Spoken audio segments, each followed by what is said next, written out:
नहीं है। एक भक्त थे वृंदावन में जिनको लोग जज साहब कह के पुकारते थे। किसी ने पूछा जज क्यों को बोलते हैं इनको, और वो नित्य केवल और केवल उनके मुख से भगवान का ही नाम निकलता था। संत बताते हैं कि वो महाराष्ट्र के किसी साधारण से गांव में एक लोक अदालत में जज थे। उनके ही गांव में एक मंदिर था रघुनाथ जी का। जिस गांव में वो जज थे उसी गांव में एक मंदिर था रघुनाथ जी का। वहां एक पंडित जी सेवा करते थे रघुनाथ जी की, और उसी मंदिर में एक केवट जाति का भक्त रहता था। वो भगवान के बहुत सन्निकट था। वो पूजा पद्धति नहीं जानता था, ज्ञान नहीं था उसके अंदर, लेकिन भाव पवित्र था। प्रत्येक कार्य में वो रघुनाथ जी की कृपा समझता था। वो कभी ये नहीं कहता था कि ये कार्य मैंने किया। उससे कोई कुछ भी कहता और सब उससे भोला भोला कहते, भोला कैसे हो, रघुनाथ जी की कृपा। कभी अपना नाम लिया ही नहीं उसने। नान्यम जाने नहीं वो जाने न जाने,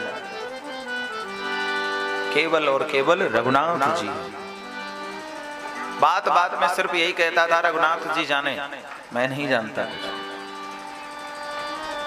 और ये भाव इतना साधारण नहीं है, ये जीवन में आना साधारण नहीं है। ये बहुत बड़ी तपस्या के बाद प्राप्त होता है कि जीवन के प्रत्येक कार्य मेरे गोविंद कर रहे हैं, मेरे भगवान कर रहे हैं, मेरे नाथ कर रहे हैं, मैं कुछ नहीं। ये भाव आना कोई साधारण बात नहीं है। हम कथाएं बहुत सुनते हैं, सत्संग बहुत सुनते हैं, मंदिर जाते हैं, तीर्थ स्थान जाते हैं, प्रतिवर्ष तीर्थ भ्रमण करने के लिए जाते हैं, लेकिन भाव कितना पवित्र है, भाव कितना अच्छा है। कोई भी घर में काम होता है तो कभी याद नहीं आती भगवान की। अपने पुरुषार्थ के बल पे अहंकार में बोलता है ये मैंने किया है, ये मैंने किया है, ये मैंने किया है। लेकिन अगर कोई घर में घटना बिगड़ जाए, कोई घटना घट जाए, कोई अनहोनी हो जाए तो भगवान को कोसते हैं, हे ठाकुर, हे भगवान, ये तूने क्या किया। आपके घर में अच्छा हो रहा था तो तुम कर रहे थे, बुरा हो गया तो भगवान कर रहे हैं। ये मानसिकता है। लेकिन वो ऐसा भक्त वो प्रतिक्षण हर पल रघुनाथ जी ने ही किया है। जो कुछ हो रहा है वो सब रघुनाथ जी की कृपा से हो रहा है। हर पल रघुनाथ जी का चिंतन। एक दिन इसके बेटे ने कहा, पिताजी, इसकी एक बेटी थी, विवाह के योग्य हो गई, तो इसके बेटे ने कहा, पिताजी, बहन ब्याह के योग्य हो गई, इसका विवाह करना चाहिए। उस भोला ने कहा कि बेटा इतना धन अभी है नहीं, बेटी का विवाह कैसे करेंगे। बेटे ने कहा किसी साहूकार से, गांव में होते हैं तो उनसे ब्याज पे धन ले लेते हैं और समय आने पर धीरे धीरे चुका देंगे विवाह के पश्चात। तो एक साहूकार से ब्याज पर कुछ धन लिया और धन लेकर के अपनी बेटी का उसने विवाह किया। अब विवाह के पश्चात उस भोला ने धीरे धीरे धीरे धीरे एक एक पाई इकट्ठा करके और सारा धन ले जाकर के सेठ जी को वापस कर दिया। सेठ जी ने एक पर्ची में लिखा कि सूत ब्याज सहित भोला ने धन चुका दिया और अपना सिग्नेचर कर दिया। भोला को दिया पर्ची तो भोला तो हर पल एक ही बात। भोला से कहा लो पढ़ लो, इसमें लिख दिया हमने, सिग्नेचर कर दिया है। भोला कह रहा, प्रभु मैं तो पढ़ा लिखा हूं नहीं और मैं नहीं जानता, मेरे तो रघुनाथ जी जाने। सब रघुनाथ जी की कृपा से ही होता। उन्होंने ही लिया था और उन्होंने ही वापस किया, वही जाने। सेठ के मन में कुभाव प्रकट हो गया। उसने सोचा ये तो बहुत सीधा साधा, इससे दोबारा पैसा लिया जा सकता है। तो पर्ची हाथ से ले ली, बोले भोला जाओ एक गिलास पानी ले। वो बेचारा पानी लेने चला गया। इतने में सेठ जी ने पर्ची बदल दी, उस पर्ची को वहीं रख दिया और दूसरी पर्ची ऐसे ही कुछ उल्टा सीधा लिख करके दे दिया। वो भोला भगत बेचारा पर्ची लाया और रघुनाथ जी के मंदिर में जाकर के चरणों में रख दिया। प्रभु आपकी कृपा से ये काम संपन्न हो गया, बड़ी कृपा है। वही मंदिर में सेवा करता रहता था। एक दिन सेठ जी ने इससे याचना पना की, धन की, और सेठ जी ने ही जाकर के कोर्ट में मुकदमा दायर कर दिया इसके नाम पर। और उसी कोर्ट में जिसमें वो जज साहब थे, इस भोला को हाजिर होना पड़ा। अब ये गरीब आदमी कोर्ट में पहुंचा तो घबरा गया, रोने लगा। कटघरे में खड़े खड़े इसके आंख से आंसू आ रहे हैं। रोने लगा तो जज साहब को दया आया। जज साहब ने कहा, रो मत, तुमने धन इनका लौटा दिया? हाँ सरकार, मैंने तो पाई पाई इकट्ठा करके सेठ जी को पैसा वापस किया है।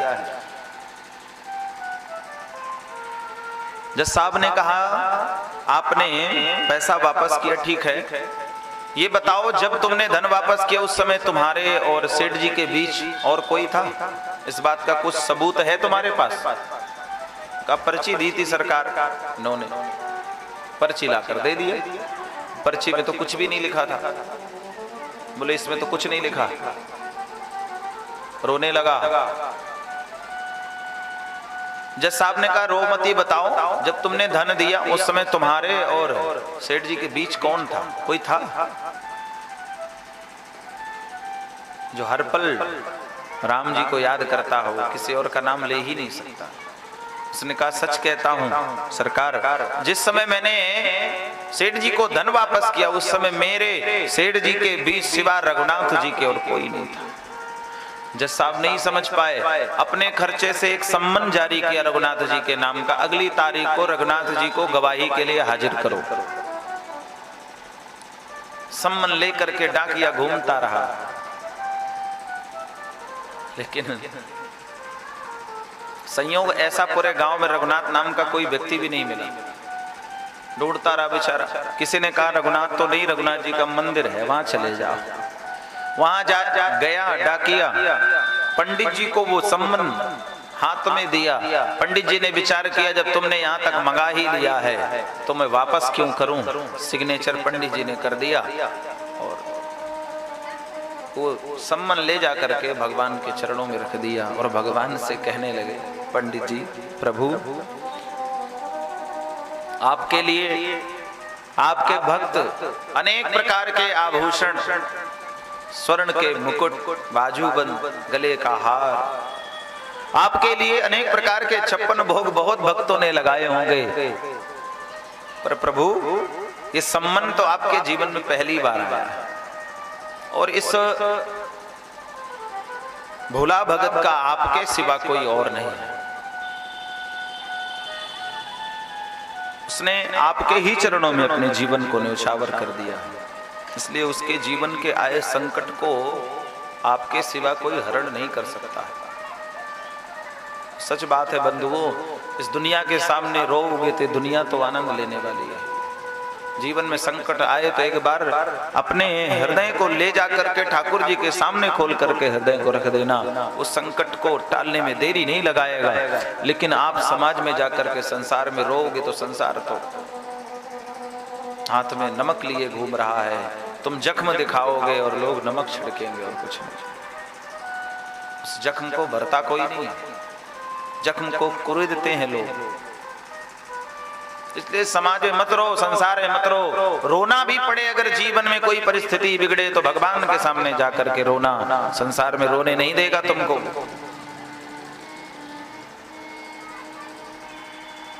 पुजारी कह रहा है, प्रभु आज तक आपको 56 भोग लगे होंगे, लेकिन सम्मन पहली बार आया है और उस भोला भगत का आपके सिवा कोई दूसरा है नहीं। हरि बिन संकट कौन निवारे, साधनहीन मलिन दिन में जाऊं कहीं के द्वारे, या अनाथ की लाज आज रघुनाथ जी हाथ तुम्हारे। हरि बिन संकट कौन निवार। हरि के बिना संकट कौन निवार सकता है। इस अनाथ की लाज भी आज आपके हाथ है प्रभु। इस सम्मान तो मैंने आपके चरणों में रख दिया है, अब इसकी लाज बचाना आपके हाथ में है प्रभु। जाना जरूर। जिस दिन तारीख आई पंडित जी ने सुंदर श्रृंगार किया, दिव्य श्रृंगार किया। बोले आप यहाँ मंदिर में बैठे रहते हो, खड़े रहते हो तो कोई बात नहीं, श्रृंगार कर देता हूँ। आज आपको बाहर जाना है तो थोड़ा सा अच्छा श्रृंगार कर दूं। श्रृंगार करते करते आंखों से अश्रु की धारा बह रही, रोते जा रहे हैं और कहते जा रहे हैं प्रभु मन करे जो पहन के जाना, आपकी जो मर्जी पहन के जाना, पर एक बार जाना जरूर। और वो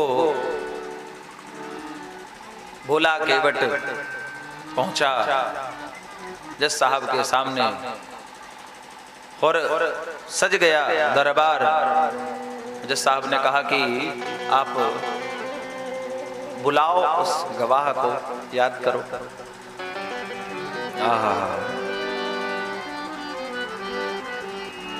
विचार करो, जिसके अदालत में एक दिन सबको जाना है, आज उसकी हाजिरी वहां पर लगाई जा रही है। वो जो पुकारने वाला होता है ना, इस नाम का व्यक्ति हाजिर हो, गवाही लगनी है, वो नाम पुकार रहा है। रघुनाथ जी हाजिर हो, रघुनाथ जी हाजिर हो, रघुनाथ जी हाजिर हो। ऐसे 3 नारे जो लगाए हैं तो क्या देखा, आज द्वार पर सबकी निगाह टिक गई है, सब देख रहे हैं टकटकी लगाकर। तो उस द्वार से एक वृद्ध चाल लटपटी सी, एक वृद्ध सी झुकी सी देह, लड़खड़ाती चाल से आज भगवान एक वृद्ध का भेष बना करके अदालत में पहुंच गए और वहीं से कह रहे हैं ठहरो ठहरो, आ रहे हैं। सब आश्चर्यचकित हैं कि ये कौन है, आज तक तो देखा ही नहीं।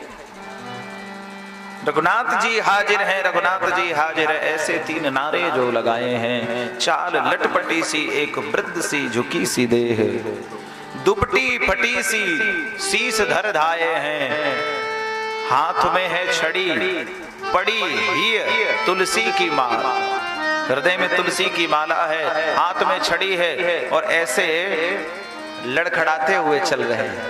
आहा, भक्त के लिए भगवान क्या क्या नहीं बन जाते हैं, लेकिन ये इतना स्वार्थी है जीव की उसको छोड़ करके और जाने किसको भजता है।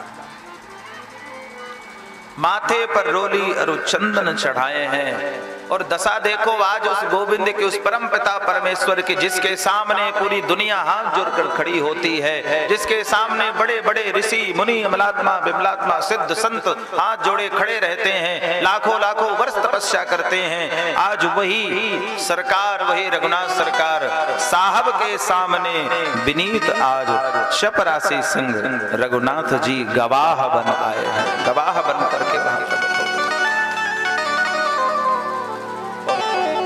वो चपरासी ले जाकर के रघुनाथ जी को कटघरे में खड़ा कर दिया। विचार करने की बात है, प्रत्येक जीव को जाकर के उसकी अदालत में खड़ा होना है, वहां उसकी सुनवाई होनी है, क्या क्या पाप किया है, क्या क्या पुण्य किया है। आज उसी अदालत में रघुनाथ जी खड़े हैं गवाही देने के लिए, हाथ जोड़कर खड़े हो गए। वो पूछ रहे हैं जज साहब आप रघुनाथ जी हैं? हाँ सरकार। विनम्रता तो देखो, लोगों के पास थोड़ा धन आ जाता है तो अपने आप को जाने क्या समझते हैं, सीधे मुंह बात नहीं करते हैं, लेकिन वो परम पिता परमेश्वर जगत का मालिक आज हाथ जोड़कर खड़ा है, कह रहा हाँ सरकार बताइए। तो जब इस भोला ने सेठ जी को धन दिया, आप वहां थे? हाँ सरकार थे। तो इसने धन दिया सेठ को, आपके पास कोई सबूत, कोई सबूत है? भगवान से सबूत मांगा जा रहा है। भगवान कह रहे हैं हाँ है। बोले सेठ जी को यहीं रोको और उनके घर भेजो। एक नंबर तक भगवान ने बता दी, इस नंबर की अलमारी में इतने नंबर पेज में वो पर्ची अभी भी रखी है जो पहले लिखी थी सेठ जी, सिग्नेचर है सेठ जी। और सैनिक गए, वो पर्ची लेकर के आए और इस सेठ को दंडित होना पड़ा और ये भोला भाई बरी हुआ और वो केस क्लियर हुआ। एक दिन जज साहब घूमते घूमते उस गांव में पहुंचे। आज मन ही मन विचार करने, इतना विचित्र गवाह हमने देखा नहीं, कोई पहचान नहीं सका। घूमते घूमते उसी मंदिर में पहुंच गए, वो भोला मिल गया, राम राम किया। भोला ने आइए जज साहब बैठिए।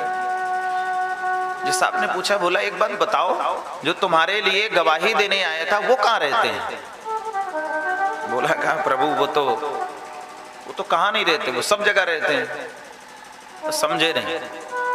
बोले ये मंदिर उन्होंने बनवाया? बोला कहता उन्होंने नहीं बनवाया, उन्हीं का मंदिर है ये। जज साहब बोले लगते तो नहीं थे इतने अमीर, कितना बड़ा मंदिर बनवा सकते हैं।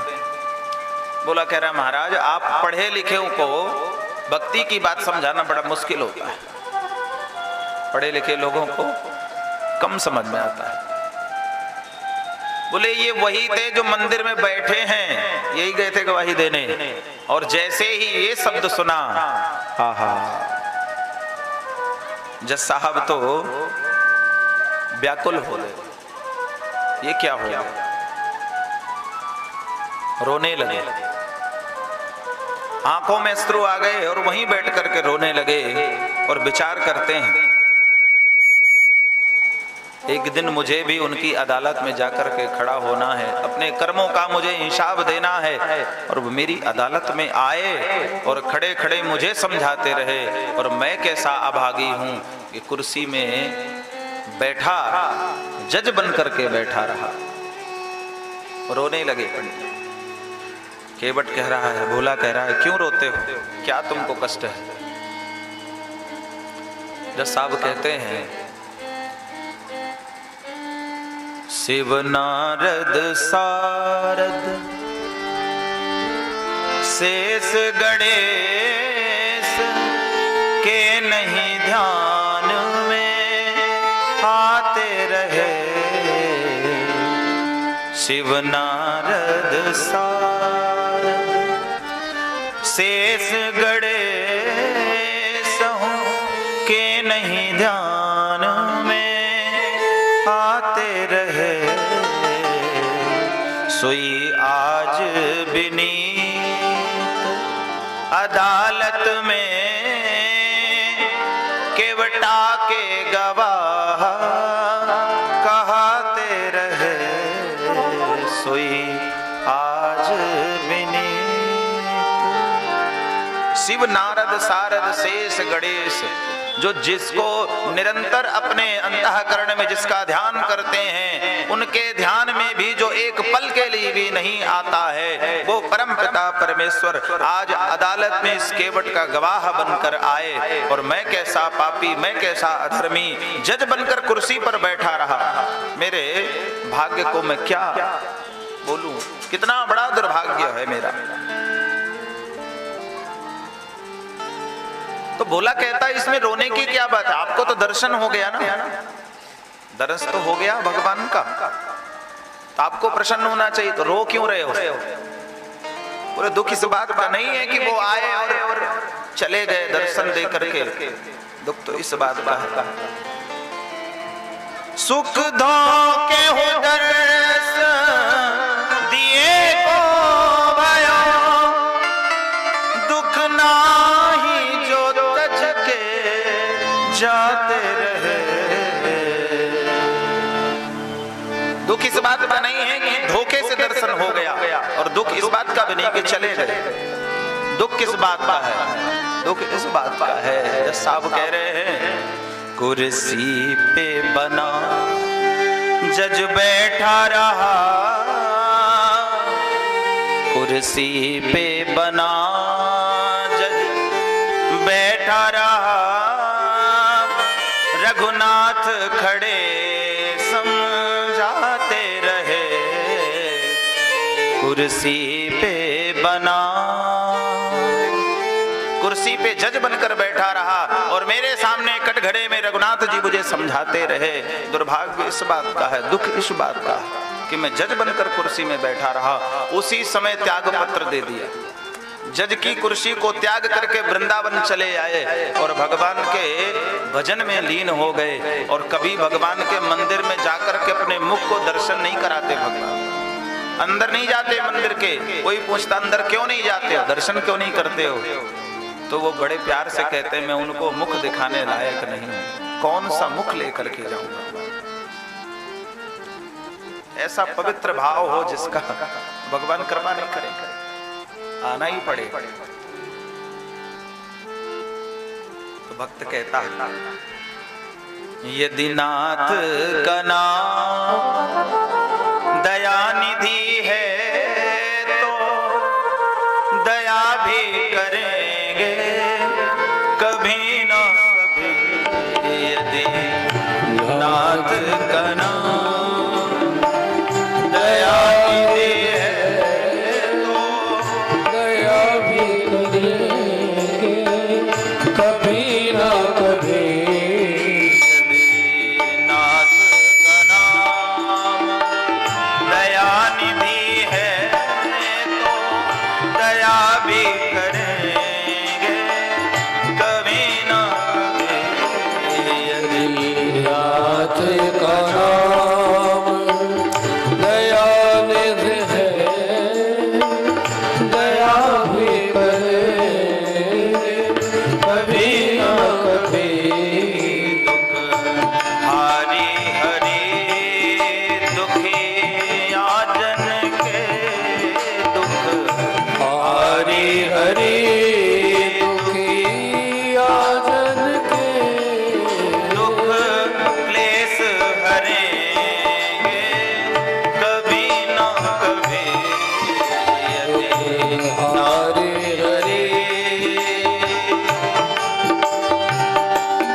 उस रूप सुधा से शनैहियों के, उस रूप सुधा के शनैहियों के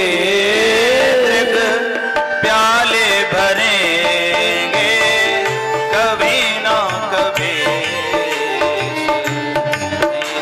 का नाम दया